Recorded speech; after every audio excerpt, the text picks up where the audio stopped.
Yaradan bir dileğim var senin. Yaradanım bir dileğim var senin. Sen beni namadeyime teç eyleme.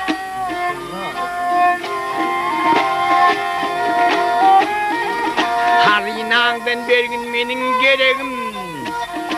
Hazinandan bir gün benim gereğim. Bennemi teç eyleme.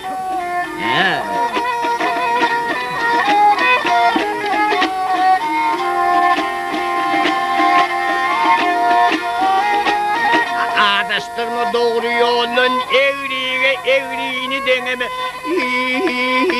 Şeriği doğruya.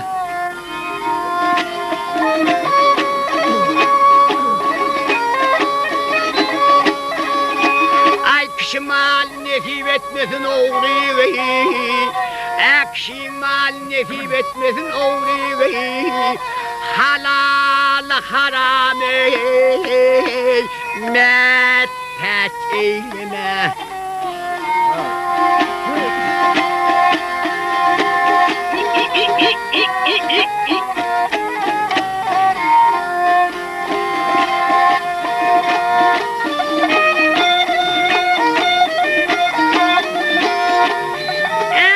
Niyetim pek benim dileğim köptür.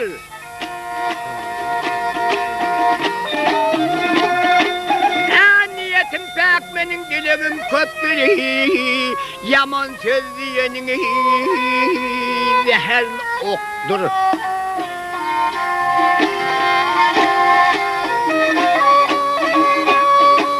Yakşı doğulunun bahası yoktur. Doğunun bir yoktur. Ağan intineyime teç eyleme.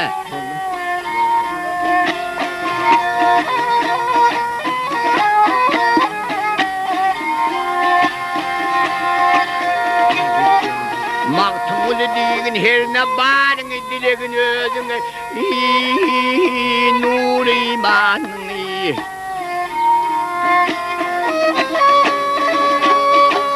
Aba sakla kuvvetim nurunu, aba sakla veri kuvvetim nurunu, ay sağverim sol veri metet eyleme. Ha!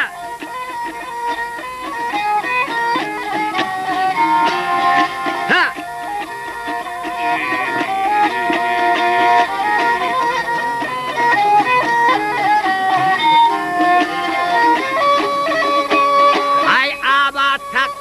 Kuvvetim nurunu, aba sakla kuvvetim nurunu, sağverim sol verim metet eyleme. Ha!